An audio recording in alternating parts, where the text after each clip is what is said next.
Hello guys, good morning. कैसे हो आप लोग? आई थिंक सब कुछ बढ़िया होगा और पढ़ाई बहुत ही मजे से चल रही होगी। और अभी ट्रिग्नोमेट्री चल रहा है अपने चैनल पे। आर सवाल की बुक से एक्सरसाइज 11 का सॉल्यूशन, जहां पे हमको पढ़ना है भाई trigonometric ratios of some particular angles. ठीक है, तो एक्सरसाइज का जो लास्ट कुछ क्वेश्चन बचा हुआ था उसको हम लोग सॉल्व करेंगे। 27 क्वेश्चन था जिसमें मैंने 1 से 12 तक और 13 से 19 तक के क्वेश्चन को मैंने 2 वीडियो में सॉल्व कर दिया है। लिंक डिस्क्रिप्शन में है, चेक कर लेना। ठीक है, अच्छे से सॉल्व किया हुआ है, एकदम कंसेप्ट क्लियरिटी के साथ। अभी 20 से 27 तक के क्वेश्चन को हम लोग सॉल्व करेंगे बहुत ही मजे से, बहुत समझा के। कोई जल्दीबाजी नहीं होगी, आराम से स्टूडेंट बेस्ड पढ़ाई करेंगे हम लोग। ठीक है, तो ये सारे क्वेश्चन आप देख रहे हो, इन सबको सॉल्व करना है। चलो पहले क्वेश्चन से शुरुआत करते हैं आज की वीडियो का। 20 नंबर क्वेश्चन हमारे पास है और इन द एडजॉइनिंग फिगर, ये जो फिगर दिया हुआ है, triangle ABC is a right angle triangle. ठीक है, एबीसी राइट एंगल ट्रायंगल है which is in which B equal. तो इसमें ये कह रहा है कि बी जो है ना वो एंगल 90 डिग्री का है। ठीक है, तो एंगल बी पे राइट एंगल है, बाकी ए और सी जो होगा एक्यूट एंगल होगा। ए सी 20 सेंटीमीटर है। ठीक है, तो बी सी आपको फाइंड आउट करना है और ए बी निकालना है, ये दो चीज निकालना है। ठीक है बात। तो यहां पे हम लोग क्या करेंगे, सबसे पहले एक बात को समझो। ट्रायंगल का एक साइड दिया है, बाकी दो साइड को निकालना है और फिर राइट ट्रायंगल है। अगर किसी राइट ट्रायंगल में ठीक है दो साइड पता होता है, अगर ये पता हो और ये पता हो तो हम लोग इसको निकाल लेते हैं पाइथागोरस थ्योरम से। लेकिन यहां पे कम से कम पाइथागोरस थ्योरम के लिए दो साइड चाहिए। दोनों में से कोई साइड मतलब कोई एक ही साइड दिया हुआ है, मतलब सिर्फ आपके पास में यही साइड दिया हुआ है, सिर्फ यही साइड आपको पता है, तो यहाँ पाइथागोरस तो नहीं लगेगा।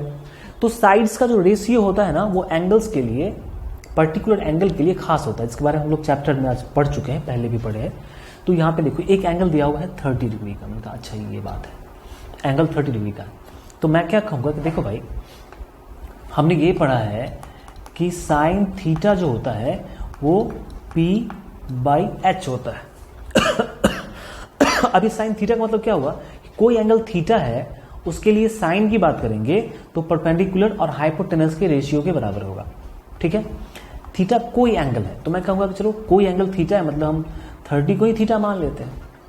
तो हम लोग क्या कहेंगे कि देखो भाई यहां पे अगर हम लोग साइन ए करेंगे, साइन ए मतलब एंगल ए का साइन, तो एंगल ए के लिए 90 के सामने ये हाइपोटेनस फिक्स रहेगा। 30 की बात कर रहे हैं तो अभी हमारे लिए ये परपेंडिकुलर होगा और ये बेस हो जाएगा। ठीक है, तो जब साइन ए की बात करेंगे तो ए किसका रेशियो होता है, साइन किसका रेशियो होता है, परपेंडिकुलर और हाइपोटेनस का। तो साइन ए के लिए परपेंडिकुलर कौन होगा, बीसी होगा, और हाइपोटेनस कौन सा होगा, एसी होगा।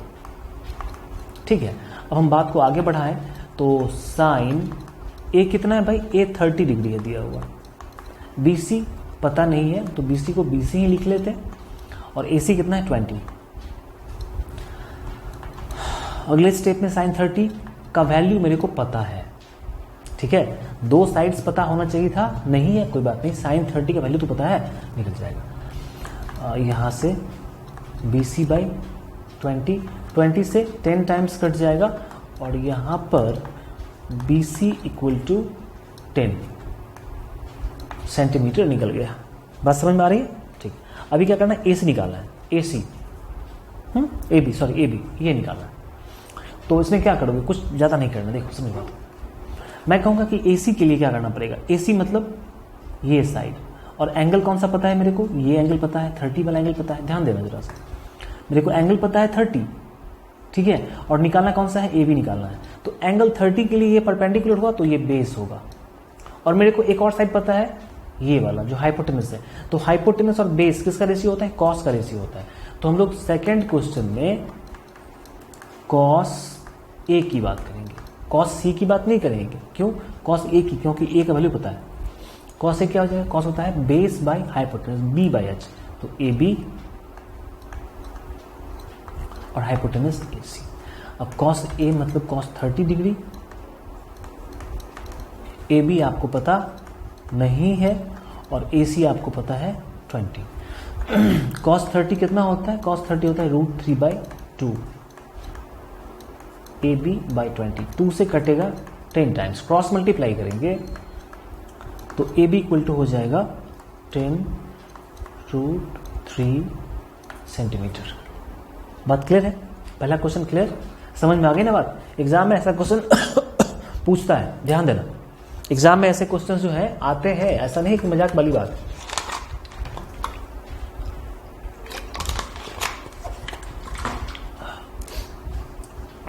ट्वेंटी 21 नंबर क्या है भाई, देखो। In the adjoining figure right angle at B, चलो बी पर राइट एंगल है, वही सेम क्वेश्चन है, एग्जैक्टली सेम क्वेश्चन है। एंगल 30 है, यहाँ पे BC दिया हुआ है, तुमसे AB पूछ रहा है और AC पूछ रहा है, ठीक है। तो हम लोग क्या कहेंगे, कहेंगे देखो भैया अभी हाइपोटेनस तो पता है नहीं, 30 के लिए एंगल 30 की दूसरा एंगल तो पता है ही नहीं, 30 ही पता है। तो 30 के लिए ये जो 6 सेंटीमीटर है, एंगल का सामने वाला साइड को हम लोग परपेंडिकुलर, जिस एंगल को कंसीडर करते हैं ना, जिस एंगल की बात करते हैं उस एंगल के सामने वाले साइड को परपेंडिकुलर बोलते हैं। तो ये परपेंडिकुलर हो गया। 90 के सामने वाले साइड को हाइपोटेनस बोलते हैं, और जो बच गया वो हो गया बेस, ठीक है। तो अब हम लोग क्या करेंगे, एक बार परपेंडिकुलर और हाइपोटेनस का रेशियो ले लेते हैं साइन लगा के, ठीक है। कहेंगे हम लोग कि देखो भैया अगर साइन ऑफ ए लेते हैं, एंगल ए का साइन, साइन मतलब SIGN नहीं, SIN साइन, तो ए का साइन मतलब रेशियो, तो परपेंडिकुलर मतलब BC और हाइपोटेनस AC, ये होता है, ये तो पता है हम लोगों को। अब साइन ए कितना भाई 30 डिग्री है, BC आपको पता है 6, AC पता नहीं है, तो AC को AC रहने दो। साइन 30 1/2 होता है, 6/AC, क्रॉस मल्टीप्लाई यहाँ पे हम लोग करेंगे तो AC इक्वल टू 6 गुना 2 12 सेंटीमीटर निकलेगा। बात क्लियर है। अभी AC निकालना है, AC, अच्छा AC तो आ गया, अच्छा पहले हम लोग AC ही निकालेंगे, चलो अब AB निकाल देते हैं, AB। तो AB के लिए क्या करोगे, देखो क्या मेरे को पता है, मेरे को ये पता है, परपेंडिकुलर पता है, और AB क्या है, बेस है। तो परपेंडिकुलर बेस का रेशियो क्या होता है, tan होता है। तो क्वेश्चन नंबर सेकंड में, ये क्वेश्चन नंबर सेकंड था, क्वेश्चन नंबर फर्स्ट एक नंबर, दूसरे नंबर पे 2 नंबर, पहले नंबर पे, ऐसी बात है। तो हम लोग tan ले लेते हैं, tan ऑफ A के लिए tan होता है P/B, तो P मतलब BC और B मतलब AB। tan A का मतलब क्या हो जाएगा, tan A का मतलब tan 30 डिग्री, BC 6 है, AB पता नहीं है। tan 30 होता है 1/√3, 6/AB। जब हम क्रॉस मल्टीप्लाई करेंगे तो AB इक्वल टू कितना हो जाएगा, 6√3 सेंटीमीटर। बात क्लियर है, ठीक है। Next question, in the adjoining figure triangle ABC is right angle at B, वही क्वेश्चन है, A45 AC2 BC, ठीक है। मेरे को एंगल A से काम है, तो एंगल A के सामने वाले साइड को परपेंडिकुलर बोलेंगे, इसके नीचे वाले को बेस बोलेंगे, और ये 90 है तो इसके सामने वाले को हाइपोटेनस बोलेंगे, ठीक है। मेरे को BC चाहिए, क्या चाहिए, BC चाहिए। तो BC के लिए हम लोग क्या करेंगे, देखो परपेंडिकुलर और हाइपोटेनस का रेशियो साइन होता है, तो साइन 45 हम ले लेते हैं, साइन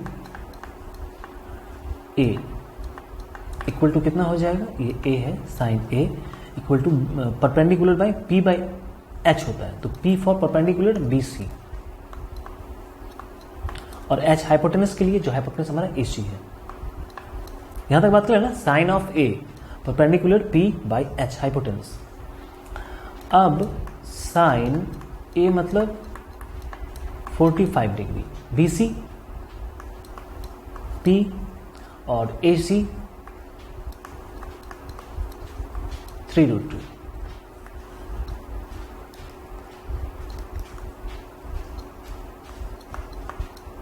साइन 45 1/√2 P 3√2, इससे कटेगा, क्रॉस मल्टीप्लाई करेंगे हम लोग। ये भैया P कहाँ लिखे हो यार, BC को BC है ना, P कहाँ लिखे हो, BC रहने दो। हमने यहाँ पे BC लिखा तो उसको P क्यों लिखे, BC रहो भाई तुम, चलो, क्योंकि मेरे को BC निकालना है ना। BC क्रॉस मल्टीप्लाई कर लेंगे, 3 सेंटीमीटर। बी से निकल गया 3 सेंटीमीटर, ठीक है। अब आपको क्या चाहिए भाई, ए बी चाहिए। तो हाइपोटेनस और बेस का रेशियो क्या होता है, बी बाई एच कॉस होता है, ठीक है। तो आप करेंगे कॉस 45, पहले कॉस ए लिखो ऐसे करके, थोड़ा सा शिष्टाचार का प्रयोग करेंगे हम लोग यहाँ पे, तरीके से काम करेंगे, सिस्टम। कॉस ए, कॉस क्या होता है, बेस बाय हाइपोटेनस, बेस मतलब ए बी, हाइपोटेनस मतलब ए सी। अब कॉस ए मतलब कॉस 45, ए बी मतलब ए बी ही रहेगा, और ए सी मतलब 3√2। बात है क्लियर। अब cos 45 है तो cos 45 का वैल्यू भी 1/√2 ही होता है। बात क्लियर है। और ए बी आपको पता नहीं है, और 3√2, तो √2 से √2 कैंसिल करेंगे हम लोग, यहाँ पे क्रॉस मल्टीप्लाई करेंगे तो ए बी इक्वल टू कितना आ जाएगा, 3 सेंटीमीटर। 22 भी क्लियर। नेक्स्ट, समझ पा रहे हो ना, ऐसा नहीं कि क्लियर मैं मेरे लिए क्लियर हो रहा है तुम्हारे लिए क्लियर नहीं हो रहा है, ऐसा नहीं होना चाहिए। If sine A plus B equal to 1, ठीक है।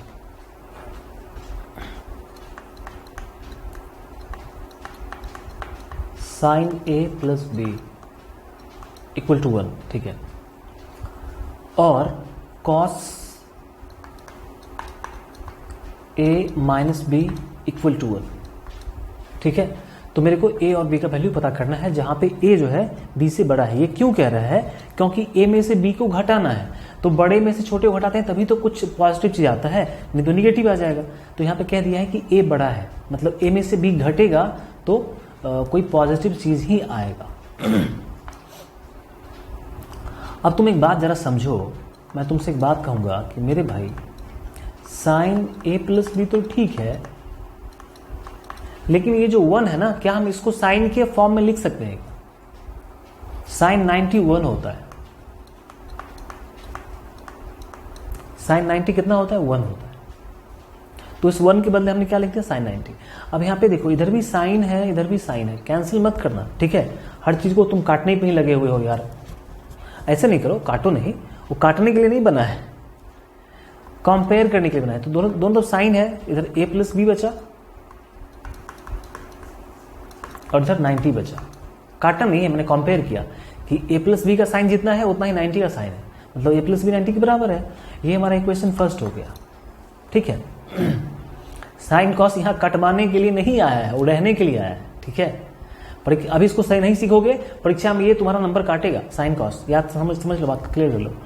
अभी यहाँ पे तुम कॉस ए माइनस बी रहने दो, और ये जो 1 के बराबर है ना, तो मैंने कहा कि भैया एक बात बताओ, 1 कॉस कितने डिग्री 1 के बराबर होता है?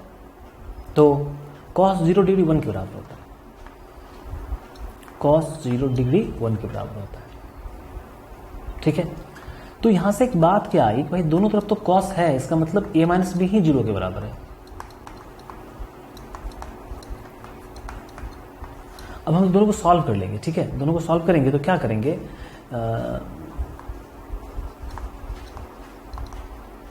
एडिंग इक्वेशन 1 और 2, दोनों को ऐड करो तो a plus B equal to 90, a minus B equal to 0, ये कटेगा, 2a equal to 90, a equal to 45। a कितना हो गया, 45, और a 45 हो गया, तो तुम यहां से जब कैलकुलेट करोगे तो b जो है ये भी 45 ही आएगा। वैल्यू पुट करो ना, देखो दोनों मिला के 90 है, ये 40 में तो ये 45 होगा, निकल गया। लेकिन मेरे भाई यहां पे एक बात गड़बड़ है यार,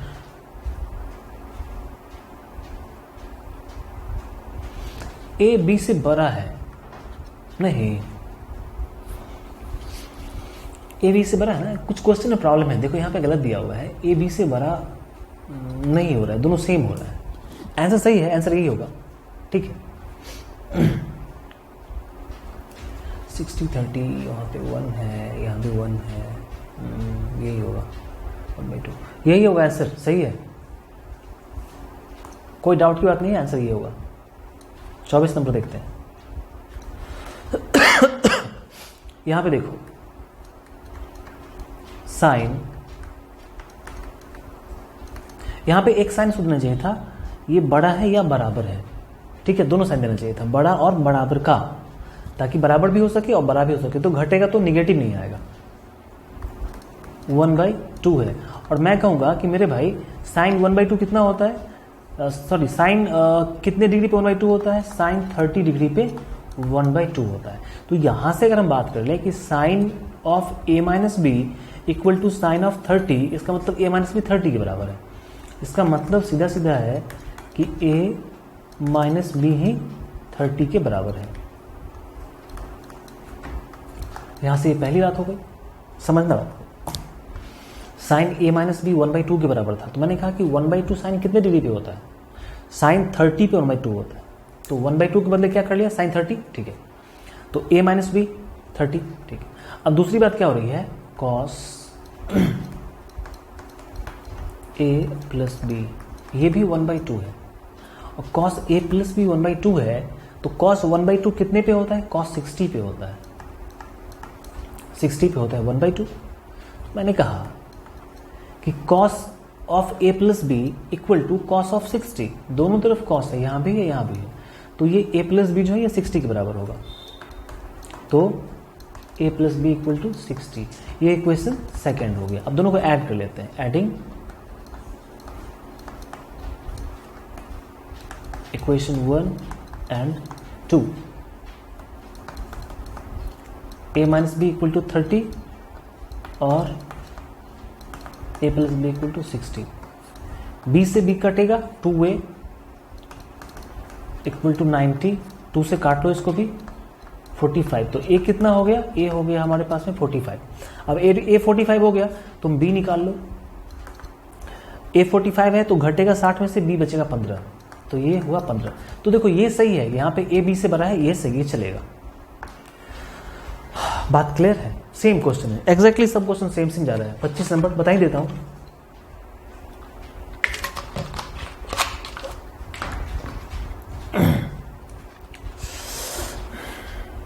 देखो अब यहां पे tan a minus B equal to 1/√3, tan a minus B 1/√3 है, ठीक है।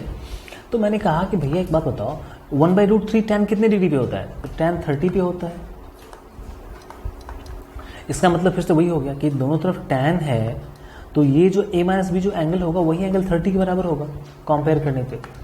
तो a माइनस बी जो होगा यही 30 होगा, ये इक्वेशन 1 हो गया। फिर tan a प्लस बी कितना है, √3, और √3 tan कितने डिग्री पे होता है, tan 60 पे √3 होता है। फिर कंपेयर करेंगे तो क्या कहेंगे कि a प्लस बी किसके बराबर है, 60 के बराबर है।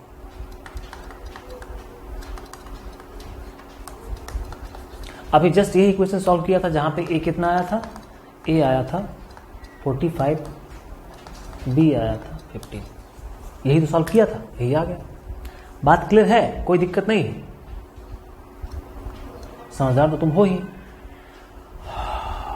अब ये क्वेश्चन 26 नंबर, 26 27 लास्ट क्वेश्चन है। भैया मेरे कैसा लगा आपको पढ़ के जरा बताना जरूर, ठीक है। आपके कमेंट का मैं वेट कर रहा हूँ, कमेंट कुछ करना जरूर कि कैसा लगा। बिना कमेंट करना कुछ सुना सुना सा लगता है, ठीक है। बात ऐसे ये नहीं है कि कमेंट करने से कुछ किसी का कुछ ग्रोथ वगैरह होता है चैनल पे, कुछ खास ऐसा नहीं है। ऐसा लगता है मतलब जब तुमसे इंटरेक्शन होता है ना, तो लगता है चलो बच्चे इंटरेस्टेड थे, उन्होंने देखा। बहुत जगह पे कभी कभी छोटा मोटा मिस्टेक हो जाता है तो बच्चे कमेंट करते हैं कि सर इतना मिनट इतना सेकंड पे एक माइनस छूट गया था, बहुत खुशी होती है, ठीक है। एक्चुअली वो मेरी गलती ही बता रहे हैं कि सर कुछ छूट गया था, सर यहाँ पे मिस्टेक था, यहाँ पे आपने गलती करी, ठीक है। लेकिन खुशी होती है कि चलो बच्चे इतना सिंसियर होकर देखे, तो उनको ऐसा लगा एक माइनस को भी उन्होंने पकड़ लिया, तो खुशी होती है, ठीक है। ऐसा नहीं है कि सब बच्चे मिस्टेक ही बताते हैं, बहुत सारे बच्चे जिनको जो अच्छा लगता है वो बताते हैं, और मिस्टेक होता है तो मिस्टेक बता सकते हो। ऐसी बात नहीं है कि मुझे से मिस्टेक नहीं हो सकता है। मैं भी कभी स्टूडेंट था, कितना तुमसे कहीं ज्यादा मिस्टेक मैंने किया, तब जाके मैं टीचर बना हूं। एक बात याद रखो, एक स्टूडेंट जितना मिस्टेक करता है ना, उससे कहीं ज़्यादा गुना मिस्टेक टीचर करता है। और जो आदमी जितना ज़्यादा मिस्टेक करेगा वो उतना ज़्यादा सीखेगा। जिस आदमी ने लाइफ में कभी कोई मिस्टेक नहीं किया वो कुछ भी बड़ा चीज़ नहीं सीख सकता है। ये साइंटिफिक है और इसको हम लॉजिकली प्रूव कर सकते हैं। इसको क्या कहते हैं वो, इसको तुम साइकोलॉजिकली प्रूव कर सकते हो। बहुत सारे एक्सपेरिमेंट ऐसे हुए इसका तुम देख सकते हो कि लोग मेहनत करते गए। थॉमस अल्वा एडिसन ने जब बल्ब बनाया था ना तो 10,000वें बार में जाके उसका बल्ब बना था। 10,000 टाइम्स ट्राई किया, 9,999 बार गलती हुई, एक बार सही हुआ। ठीक है, तो जितनी गलतियां करेंगे हम लोग वो कोई बुराई नहीं है, लेकिन गलतियों से सीखना चाहिए। चलिए आगे बढ़े। ये दिया हुआ है, ये दिया हुआ है, फाइंड द वैल्यू ऑफ ये निकालना है आपको। ठीक है, चलो एक काम करते हैं। मेरे को क्या निकालना है, 3 into x square minus 1/x², ये निकालना है। तो हम लोग एक काम क्या कर लेते हैं कि मेरे को x चाहिए और 1/x चाहिए। ठीक है, तो यहाँ पे x के लिए क्या किया जाए, देखो 3x हमारे पास में है, ये किसके बराबर है, कॉसेक थीटा के बराबर। तो अगर सिर्फ x की बात कर लें, सिर्फ x की बात कर लें हम लोग, ठीक है, ऐसे भी तो स्क्वायर कर सकते हो यार, रहना तो कोई बात नहीं। सिर्फ x कर लें तो क्या हो जाएगा, कॉसेक थीटा बाई 3। ठीक है, और अगर हम x का स्क्वायर कर लें तो कितना हो जाएगा, कॉसेक स्क्वायर थीटा बाई 9। ये तो हमने x स्क्वायर का वैल्यू निकाल लिया। अब x 1/x का वैल्यू तो यहां से निकालेंगे हम लोग, कहां से, 3/x equal to cot theta. कितना है, कॉट थीटा। अभी 1/x को रहने दो, ये 3 को तुम नीचे ले आओ तो ये कॉट थीटा के नीचे में आ जाएगा। ध्यान देना, ये 3 x के ऊपर है, यहाँ पे कॉट नीचे में आएगा, और ये ऊपर में 1 तो रहेगा ही, 1/x रहेगा।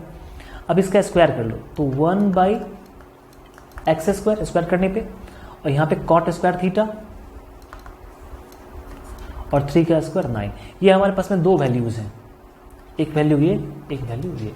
इन दोनों वैल्यू को हम लोग यहाँ पे पुट करते हैं।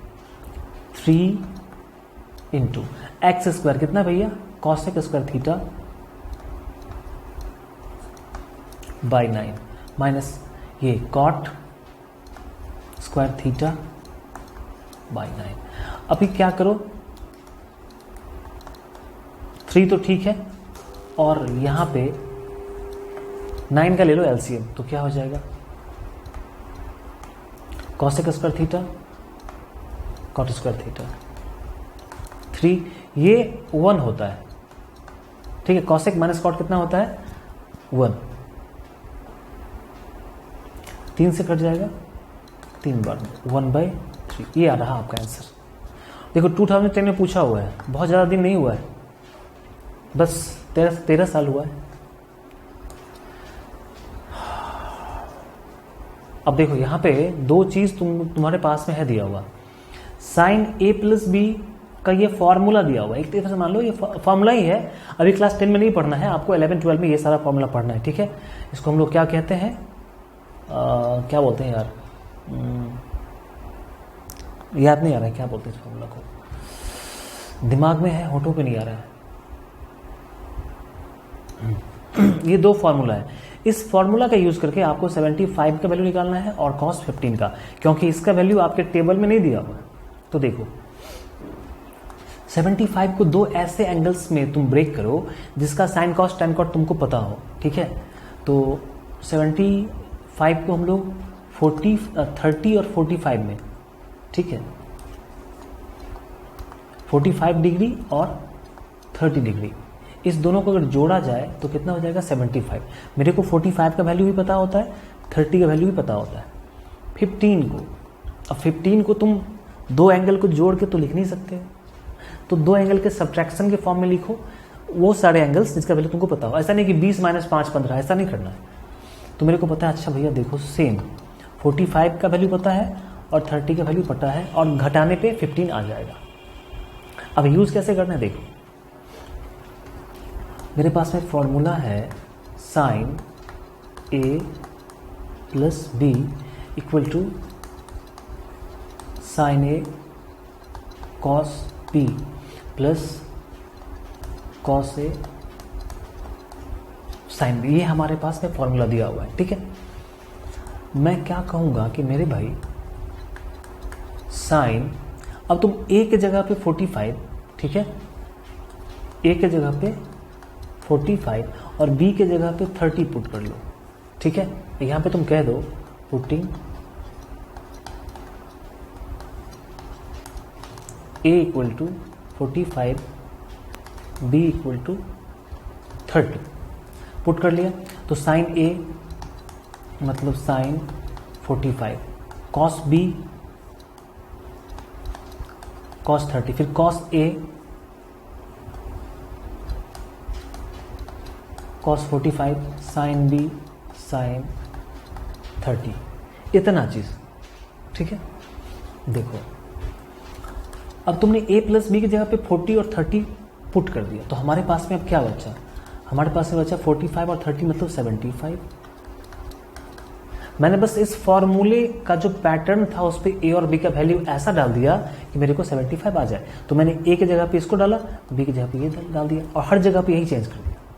यहाँ साइन 75 आ गया और इधर जो भी बचा हुआ है उसका वैल्यू मेरे को पता है, मैं पुट करके निकाल सकता हूँ। साइन 45 1/√2, कॉस 30 √3/2, इतना होता है। कॉस 45 1/√2 और साइन 30 1/2। ठीक है, यहाँ पे 1/√2 यहाँ भी है, 1/√2 यहाँ भी है, कॉमन ले लो आप, 1/√2 कॉमन ले लेते हैं तो कितना बचेगा, √3/2 और 1/2। यहाँ से तुम एलसीएम ले लो 2 का, तो √3 + 1/2, फाइनली हमारे पास में आ जाएगा √3 + 1 2√2, ये वैल्यू हमारे पास में आएगा। ऐसा मैच कर लेना, आई थिंक यही होगा। हो सकता है कहीं थोड़ा सा मिस्टेक हो जाए तो कोई बात नहीं है, तुम सही कर लेना, लेकिन वैल्यू पुट करना है, कैलकुलेट करना है। आई थिंक इतना ही होगा, देख लेना। अब ये cos 15 का वैल्यू चाहिए, तो cos 15 में हम लोग क्या करने वाले हैं, cos 15 में कुछ नहीं करने वाले हैं, जो करने वाले हैं आप देखो।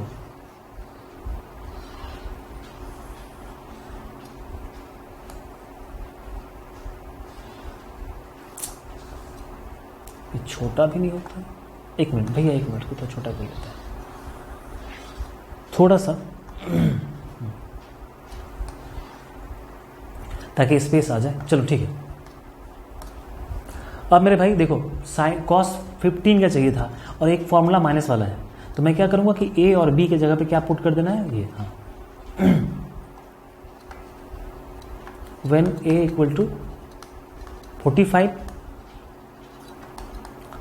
एंड b इक्वल टू 30, तो यहां पे हम लोग क्या करेंगे, cos a माइनस बी है तो a की जगह पे 45, b की जगह पे 30, फिर cos a cos b, तो cos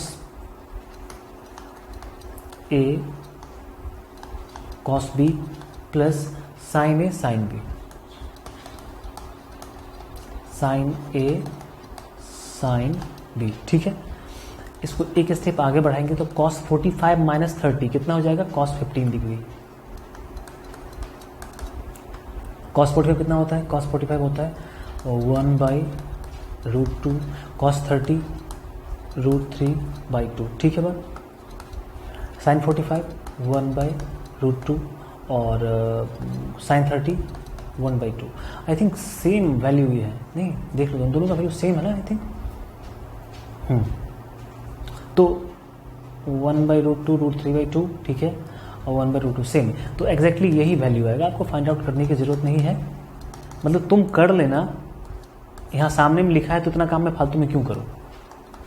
2√2, यहाँ पे एक्सरसाइज खत्म हो चुका है पूरी तरह से, 27 क्वेश्चन ही था, 3 वीडियो में क्लियर हो गया। ठीक है, तो अब जो नेक्स्ट एक्सरसाइज हमारे पास में है वो है ट्रिग्नोमेट्रिक आइडेंटिटीज, और आइडेंटिटी के क्वेश्चंस थोड़ा सा जो है ना भाई परेशान तो करता ही है, वो सारे लोग परेशान करता है, तो उसमें क्वेश्चन भी बहुत सारा है, आराम से बताऊंगा हर एक क्वेश्चन को अच्छे से समझा के, ठीक है ना, तो उसमें डाउट बिल्कुल भी नहीं होगा, ये गारंटी है मेरी, लेकिन आपको वीडियो पर शांत दिमाग से देखना पड़ेगा।